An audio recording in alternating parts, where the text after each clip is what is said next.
Mission to the Unknown is a really cool idea. You know, they want to hype everyone up for this 12-part of the Daleks' master plan, so they have this little one-off, which doesn't even feature the Doctor, just some, space soldier marine types who are undertaking a reconnaissance mission to investigate what the Daleks are planning, and it shows for these great. I mean, we're assessing a missing episode and a reconstruction. I chose not to look at the animated reconstructions of these because they're not what the original. I'd rather know what the original live action production was like. I don't. It's just pedantic. I know. That's what we're trying to assess here. The original live action one. To assess an animated remake made years later is a different thing. I feel. Don't get me wrong. I appreciate that they've done more insurmountable praise to anyone who works on those. Thank you. Now, it's the stills here is some of the coolest in a missing Doctor Who episode / serial. I really wish this one was available.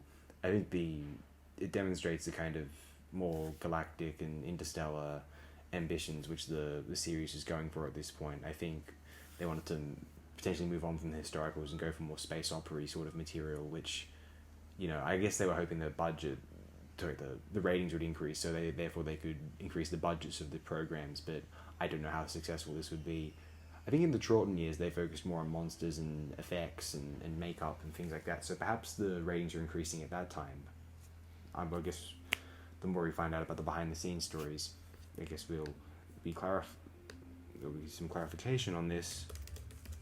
But in the meantime, let's read out about the history of the Mission to the Unknown. In October 1964, BBC head of drama and Doctor Who co-creator Sidney Newman had granted producer Verity Lambert an additional episode in the show's second production block to compensate for the second season's Planet of Giants, the penultimate serial of the first production block, being cut from 4 episodes to 3. As most stories were generally structured as 4 or 6 parts, this extra episode failed to fit the regular schedule. Outgoing story editor Dennis Spooner eventually commissioned Terry Nation, creator of the Daleks and the writer of the first season's V Daleks, 1963 to 1964, and second season's The Dalek Invasion of Earth, 1964, and The Chase, 1965, to co-write the third season's The Daleks Master Plan, 1965 to 1966, and it was decided that the extra episode would be used as a cutaway to set up the 12-part story. By April 1965, Donald Tosh was in the process of replacing Spooner as story editor. The episode's production code changed throughout production, DC around April and May 1965, T/A in July, and later T Episode 5. The episode was produced by the same team as its predecessor Galaxy 4. The 2 serials were the final to be filmed in the show's second production block, but were held back to open its third season in September. Mervyn Pinfield, an experienced BBC figure who acted as the show's associate producer from its origins to January 1965, was originally designed to direct both serials, but his failing health prevented him from continuing, and Lambert brought on new director Derek Martinus to direct the 5 episodes. Martinus had recently completed the BBC's internal director's course and had no previous experience in leading a television production. Having only seen a few episodes of Doctor Who, Martinus reviewed some of the previous stories with Lambert. He found them disappointing, which shocked Lambert, but stated that he wanted to aim for higher standards. We read some of this out in the Galaxy 4 bit, whatever. Though Lambert was credited for Mission to the Unknown, the final story for which she was credited, her role had essentially been replaced by John Wiles. Nation was commissioned to write the episode, then known as Dalek Cutaway, on the 25th of February 1965.